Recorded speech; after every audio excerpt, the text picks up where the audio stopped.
Good evening and welcome to another episode of Gaming with The Sims. I've got a few announcements to make at the start of it.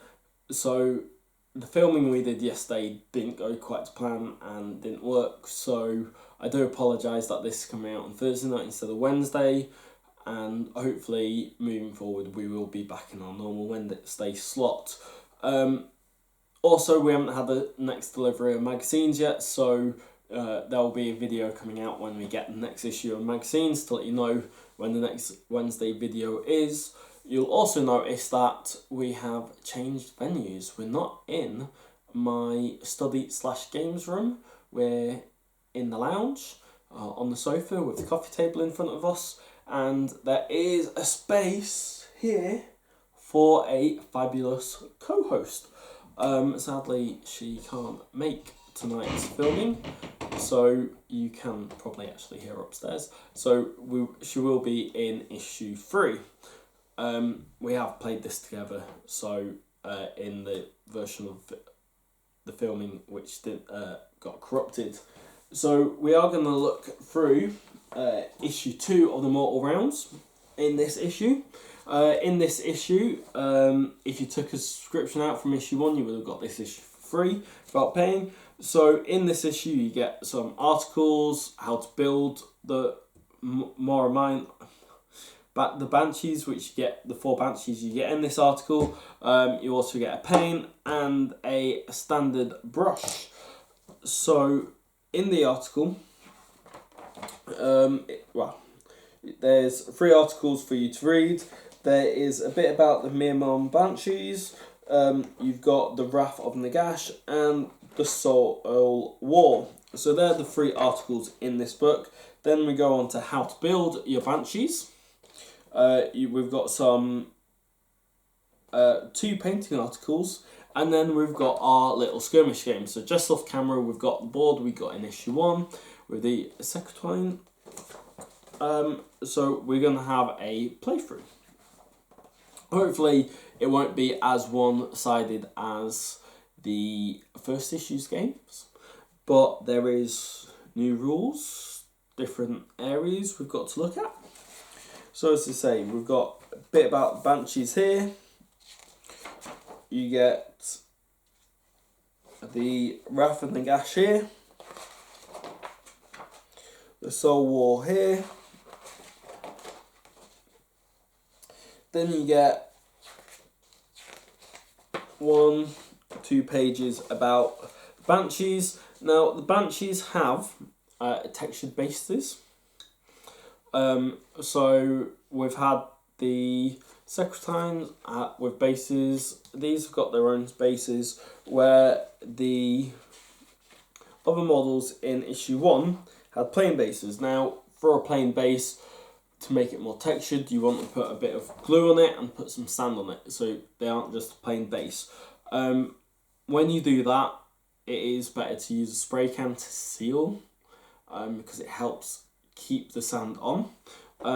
But in the articles on how to paint, they have actually shown us that they're putting straight this base colour onto the models. I would do it to show you in the camera, but I don't have mortar pot or a tile to do it on, so we'll be looking more of that when we get the free stuff in the magazines, because other than me using some sand, some glue to put it together, and the glue to put sand on the base and the spray can to help seal and give it a more consistent undercoat, we will be trying to use everything only from the magazines. So they are using the base to paint the models. We're looking at, when you're fine to do it, it takes longer than using a spray can. Also with a spray can or with paint, you can put too much paint on a certain area. So you don't want to go too heavy, because if you go too heavy, you could lose certain details. So this chest piece on this Banshee has some detail on the armour. So if you put too much paint on it, you're going to lose all that detail, which is the one thing you don't want to do.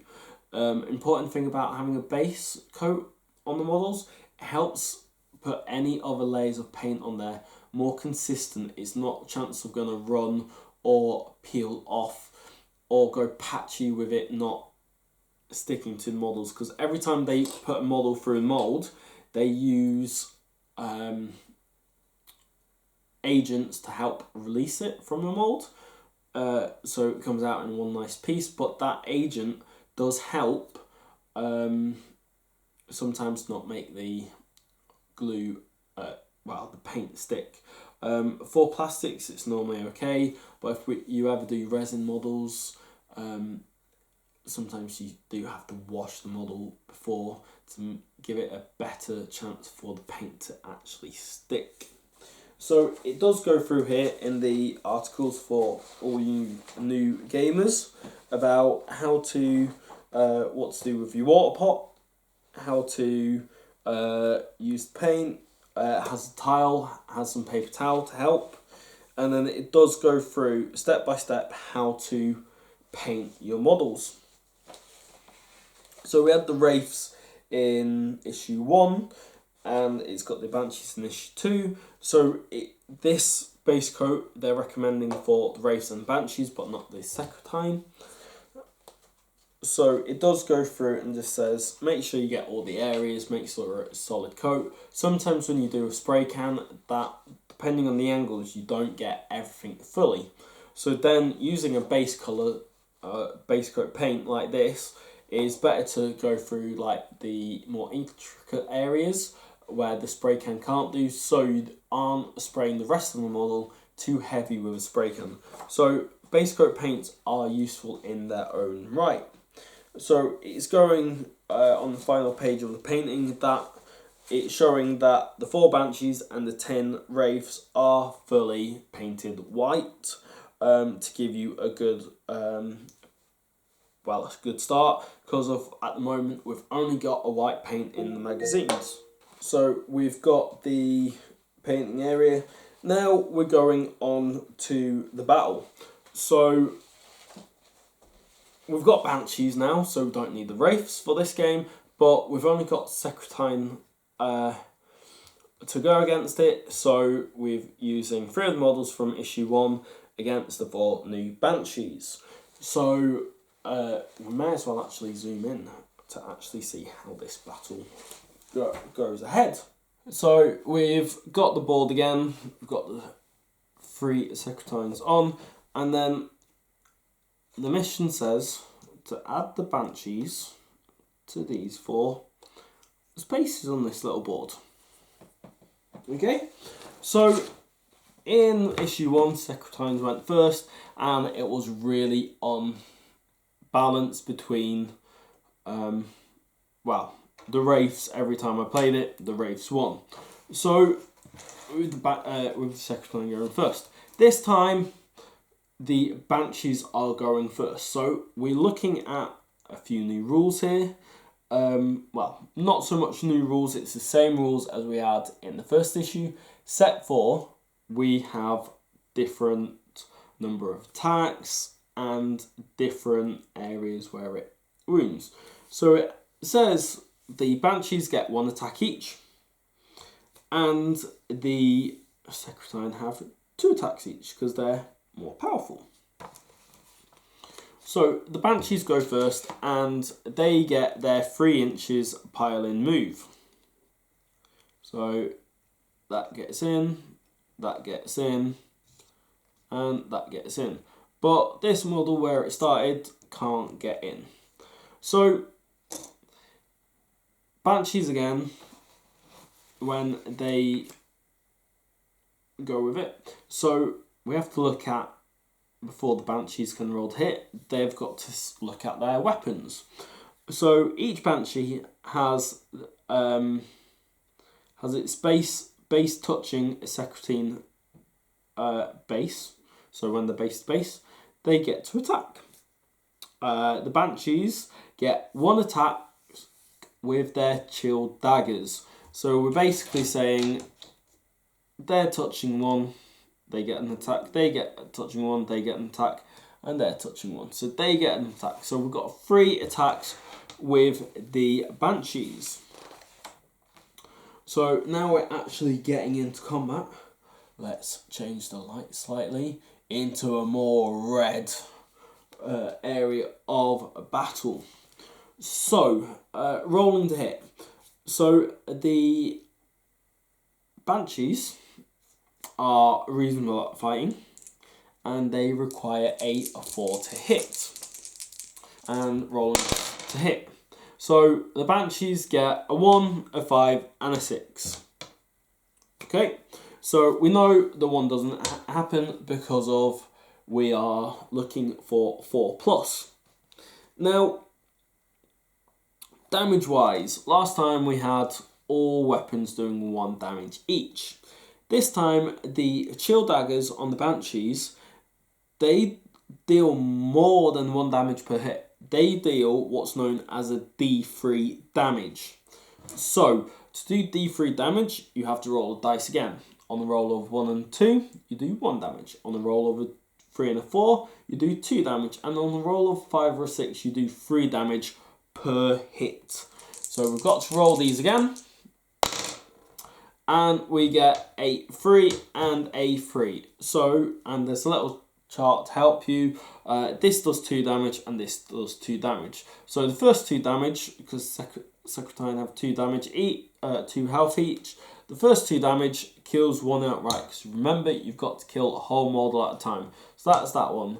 The next attack does 2 damage, which kills the next one. Okay, so that is your damage. Now, is Secretine's area. First is pile in. You move each model up to 3 inches in order to attack. I've only got 1 model left. He's already touching. No need to move him. So then the next one is he gets, or she gets 2 attacks each. So we've got our 2 dice. They need a 3+ to hit. So, and we've got 2 hits. And then we do damage. They've done 1 damage each, and the Banshees only have 1 health. So we kill 2 Banshees with that. So we can keep playing on. So the Banshees would go next. So he gets in combat. This Banshee is out. So the Banshees get 1 attack each. It is a 6. So it's 4+, so it hits. And then it does D3 damage each. So we roll it and we get a 4. So that is 2 damage, which kills this warrior with 2 damage. So the Banshees win. This game comes down to dice more than the other one. As all Warhammers are dice games, it is luck of the dice. You could play this and have all the Banshees completely fail and roll a 1, a 1 and a 3 to start off the game, and then absolutely get annihilated by the Secretine. That happened in the first game. This game, the Banshees won quite easily. They killed 2 models straight outright. So it does come down to, this one is a lot more luck based, and the Banshees do need to go first. If they don't go first in this little scenario, they get obliterated before anything happens. So this little scenario here does show more, and the battle is over, so we'll go back to normal lighting. This does show a lot more that it is some of the different areas of it. After the little finish, it does go through. So we've got it's got a little profile of the weapons. So the Banshees have chill daggers, 1 attack, 4+ to hit, and you do D3 damage per hit. The Secretine models, they do 2 dice attacks, 3+ to hit with 1 damage. And the Chain Rasps from, again, issue 1, these do 2 dice with 4+ to hit, and they do 1 damage again. So we're looking at the weapons and how they work. Different weapons do different areas, because of it has specifically said that the Secretine is the Storm Smite male. So you'll notice in your weapons that actually, oh, here we go, that this weapon is a one-handed weapon and you've got a shield, where this one is carrying a two-handed weapon and no shield. So we might actually see different areas of the Secretine attacks later on, but at the moment we are learning the basic moves of the game and what everything does. So first issue gave us the move, roll to attack. This one is looking at that the damage isn't always consistent. There is different ways to damage or different amount of damage. So I hope you enjoyed the run through of issue 2 of Mortal Realms this week. And as I say, we'll get you a video up as soon as the delivery, well, to show the delivery when we open it, of the next set of 4 issues of the Mortal Realms. And then we will say there when the next episode in this series is going to come out. Hopefully it won't be too long. And again, I do apologise, my co-host isn't sitting next to me, and that was just due to technical errors. So we will see you both for the next issue. So again, please like, share and subscribe this video, because it does help bring more videos to the channel. So good night.